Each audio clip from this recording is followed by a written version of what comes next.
Quero cumprimentar a todos nesta tarde. Meu nome é José Francisco Salme. Eu estou acompanhado da professora Elaine, com muito prazer, muita alegria, né? Quero fazer uma breve introdução, né, antes de entrar no texto que me foi atribuído hoje, que seria falar sobre a aplicação dos conceitos e categorias de Guerreiro Ramos.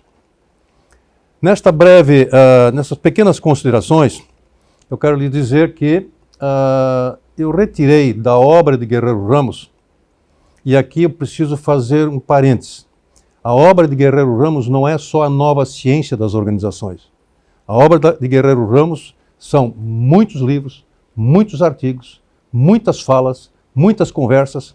Então, retirei da obra dele, para poder conversar com vocês hoje à tarde. Parte do que eu vou falar é sobre orientação individual e a outra parte sobre orientação comunitária, que ele coloca numa figura, agora sim, no livro A Nova Ciência das Organizações. Mas, ao retirar esses conceitos, essas categorias, né, e até o índice linguístico, do qual fala Wegelin, né, eu não posso deixar de dizer a vocês que isto pertence a uma ideia de totalidade. É impossível falar sobre um conceito que Guerreiro Ramos utiliza só pelo conceito. Não, ele compõe uma totalidade. O Guerreiro também, ao escrever, ele tem uma sólida fundamentação filosófica. Ele vai aos clássicos gregos, 300 anos antes de Cristo, e de lá ele extrai suas bases fundamentais. Mas ele não para em Sócrates, Platão e Aristóteles. Ele vai e adentra, né, inúmeros outros pensadores, extrai deles aquilo que é importante para a argumentação dele, né? Alguns ele critica, né? Outros ele coloca praticamente numa sexta parte, né? Como eu diria, na Riqueza das Nações de Adam Smith, né? E, evidentemente, que em alguns momentos nós somos traídos por essa ideia da base filosófica de Guerreiro Ramos, né? Nós utilizamos essa base filosófica e não percebemos que 300 anos depois de Cristo, essa mesma base filosófica foi utilizada por Agostinho de Hipona, que chamada no cristianismo de Santo Agostinho, né? E mais tarde, 1200 e pouco, né, por Tomás de Aquino, né, também chamado no cristianismo de São Tomás de Aquino. Se nós utilizarmos a vertente de Agostinho e de Tomás de Aquino, nós vamos parar num beco sem saída que não é mais filosofia, mas é, sim, teologia. Se nós seguirmos o caminho que Guerreiro seguiu, nós vamos utilizar esses pensadores para estruturarmos a base científica sólida, como ele fez na sua obra. E eu lamento em dizer para vocês que eu também às vezes ouço por aí, né, algumas pessoas utilizando esses mesmos ensinamentos que o Guerreiro utilizou, né, e na autoajuda. Por quê? Por que eles utilizam na autoajuda? Porque simplesmente faz bem aos ouvidos. Quem não admira uma ideia, né, de se conversar sobre a ética da convicção, não é? E dependendo de como você faz essa conversa, fica muito saboroso. Isso vem de vídeos, isto vem de consultorias, né? Na consultoria da administração, por exemplo, nós tivemos assim uma enxurrada de pessoas que largaram a ciência, entraram por esse campo, né, e não fizeram nada mais do que autoajuda. Mas nós da administração, nós que praticamos ciência, não podemos aceitar isto. Cursos de administração não poderiam viver sem essa ideia. E o professor de administração que não conhecer isto, né, ele é, eu vou ser bondoso, parcialmente professor. E qual é esta ideia? É a ideia do modelo ideal, do modelo heurístico. O Guerreiro Ramos, ele chama a atenção para um fato. Ele diz que a hard science, a ciência convencional, né, ela tem as suas teorias que explicam e tentam predizer. E o modelo ideal não. O modelo ideal tenta compreender.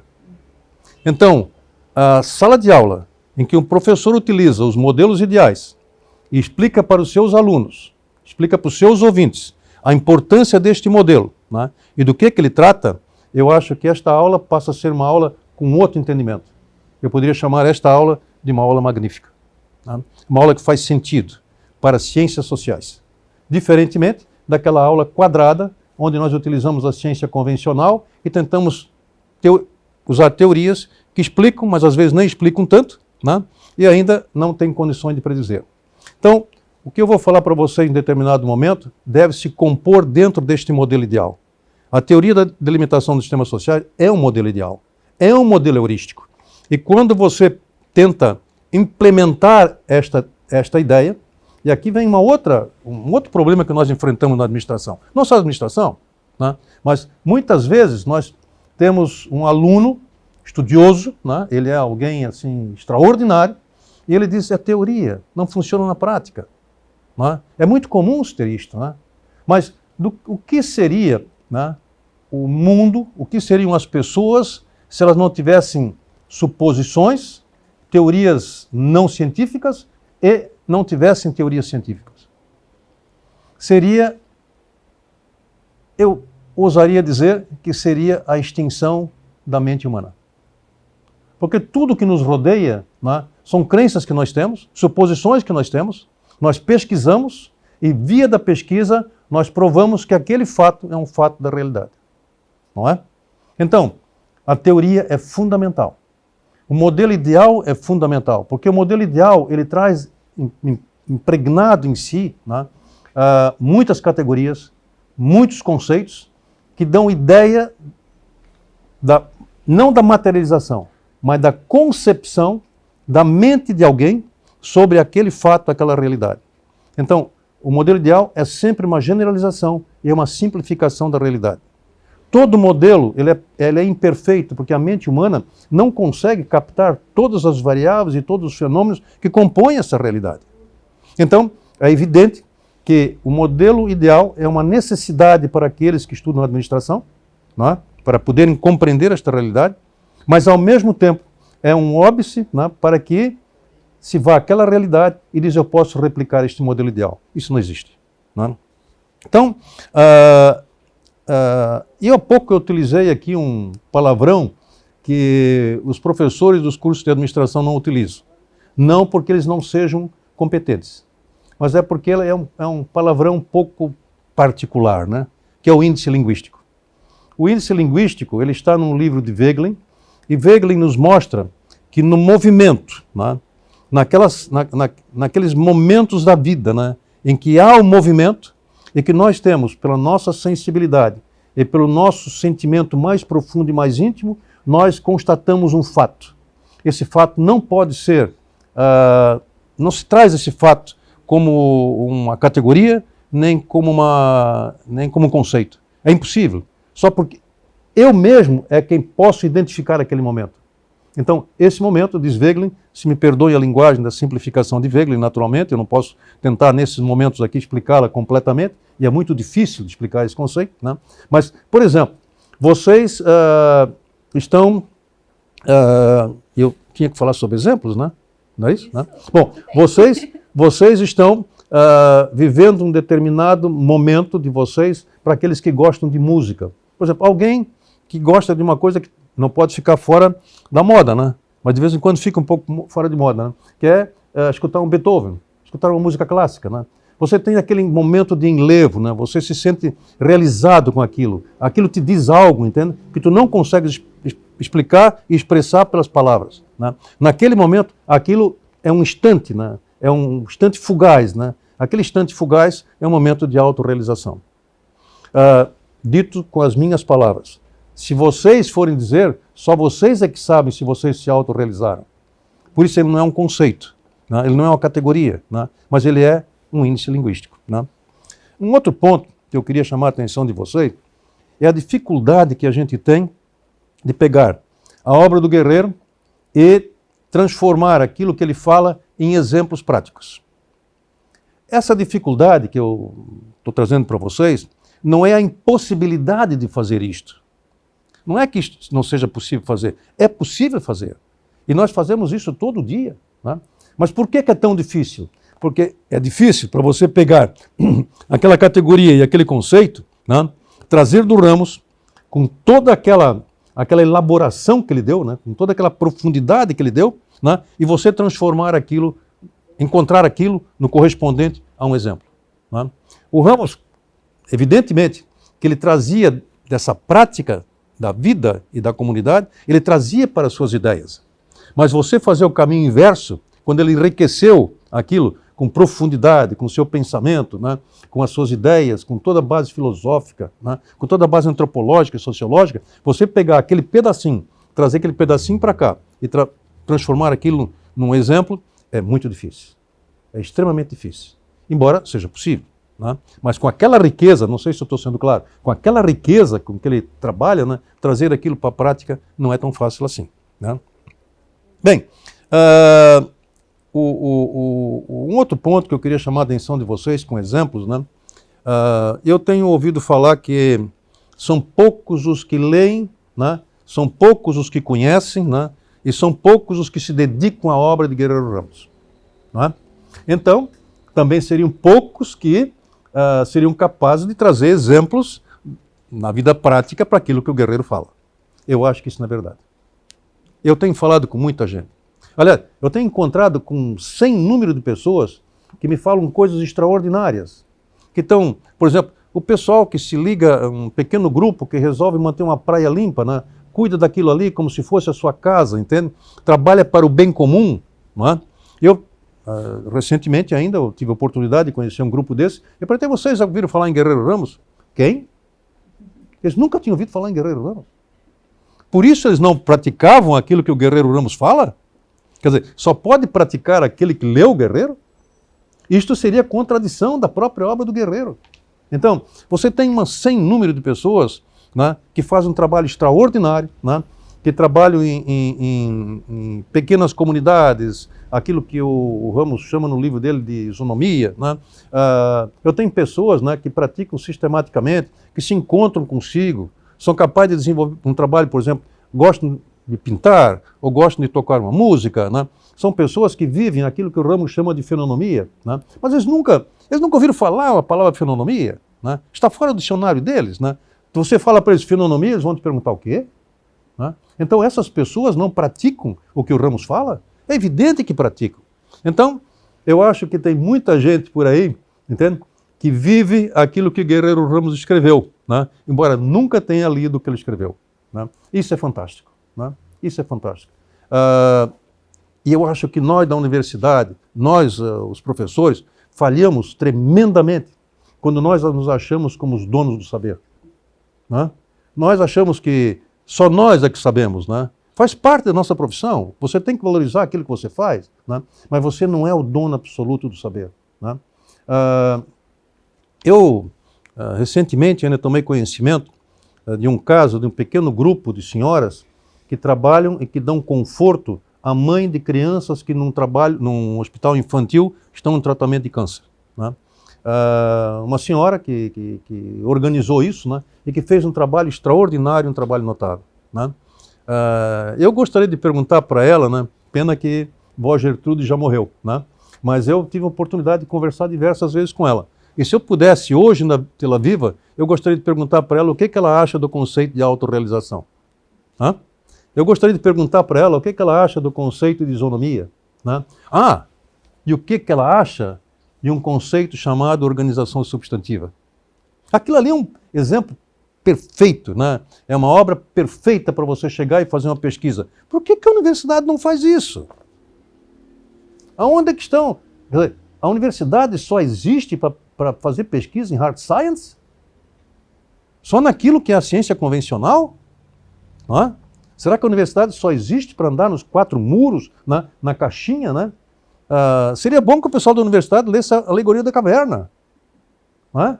Talvez lendo a Alegoria da Caverna, né, a universidade saísse um pouco do seu quadrado, né, saísse um pouco das coisas que o alto saber, né, e muitas vezes as tamancas altas dos PhDs da vida, né, acham que sabem tudo. Né?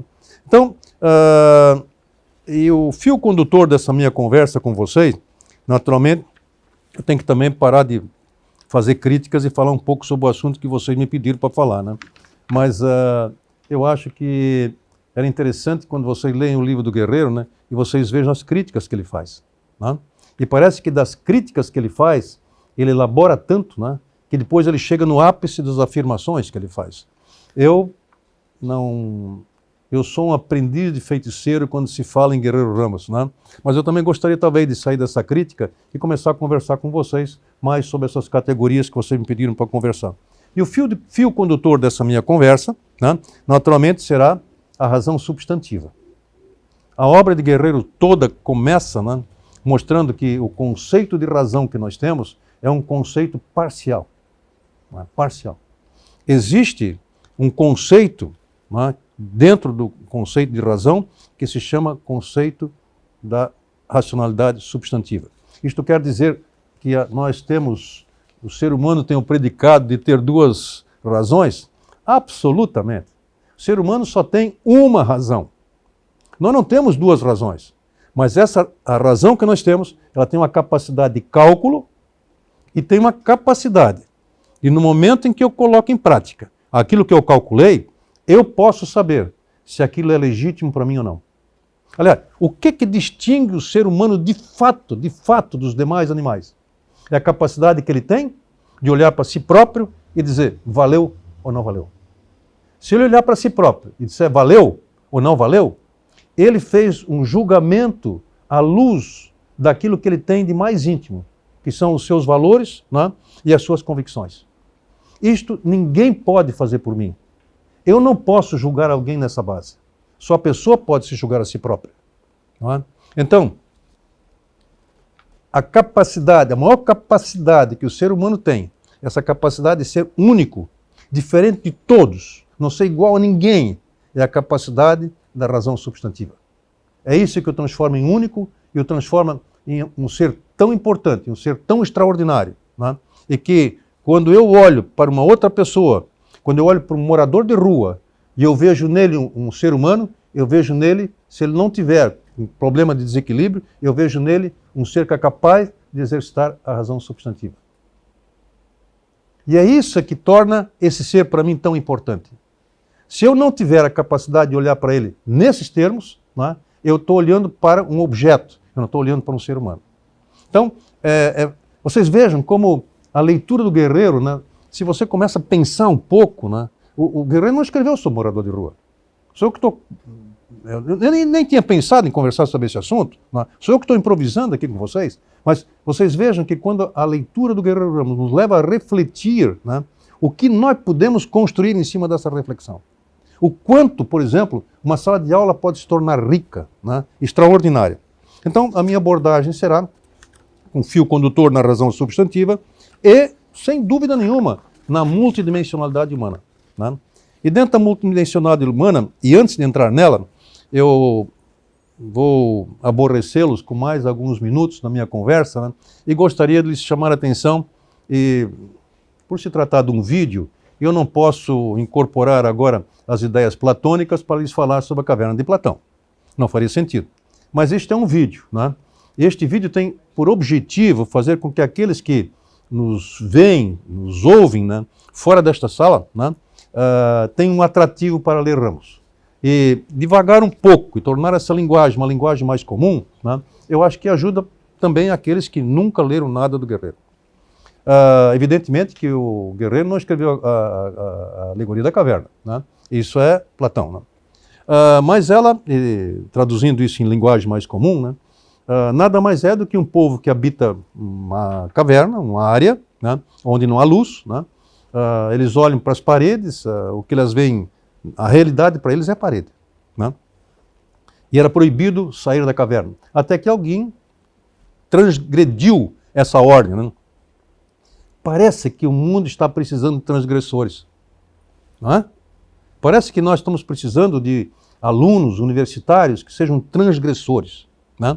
A universidade modela, né? Ela te coloca numa caixinha, né? Ela quer que tu seja quadradinho. Né? A aula é aquela, a prova é aquela, etc, etc, etc. Mas nós estamos precisando de transgressores. Né? Transgressores no bom sentido. Né? Transgressores, pessoas que sejam capazes de fazer diferente, né? De construir o novo, né? De transformarem a realidade, né? E de fazerem com que o mundo se transforme em algo diferente do que ele está sendo hoje em dia. Né? Então, aqueles transgressores que saíram da caverna, eles chegaram e viram o sol e viram a luz. O que aconteceu?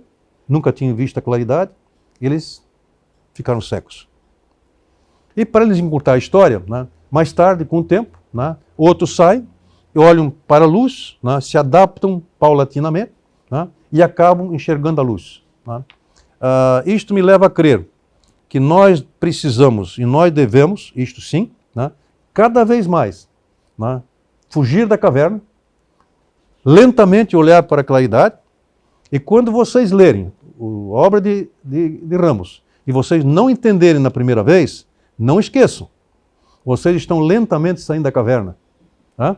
E se precisarem ler uma segunda vez, o façam, porque na segunda vocês vão ver coisa que vocês não viram na primeira. E se precisar ler na terceira, façam. Hoje, quando eu leio a obra do Ramos, eu vejo coisas que eu não havia lido, que eu não havia entendido. Então, nós estamos paulatinamente saindo da caverna. Né? Então, eu os convido, nessa hora, para sairmos da caverna e darmos uma rápida viagem em cima das categorias e teorias com que o Ramos nos brindou. E a primeira categoria, né, é a razão instrumental, a razão do cálculo. Eu já falei, né, você tem a capacidade de calcular. Por outro lado, você também tem a capacidade de se julgar e de verificar se aquilo que você fez é legítimo ou não. E num outro livro, ele trabalha, melhor do que na Nova Ciência, ele trabalha a ideia da ética. Tá? E eu sou um apaixonado desses dois conceitos. Né? Ele fala na ética da responsabilidade. Naturalmente, você trabalha na burocracia, você tem que ser responsável. Você é um cidadão que mora numa comunidade, você tem que ser responsável. Né? Você tem leis para cumprir, você tem ordenamentos jurídicos para cumprir, etc. Né? Evidentemente que isto te leva a ser eticamente responsável. Muito bem. E quando eu olho para uma lei e digo, eu vou fazer isto aí porque é legal, mas não é moral. Não é? A linguagem comum é essa, não é moral. O que eu estou dizendo? Eu estou dizendo que à luz da ética, da convicção, eu entendo que aquilo ali não é legítimo para mim.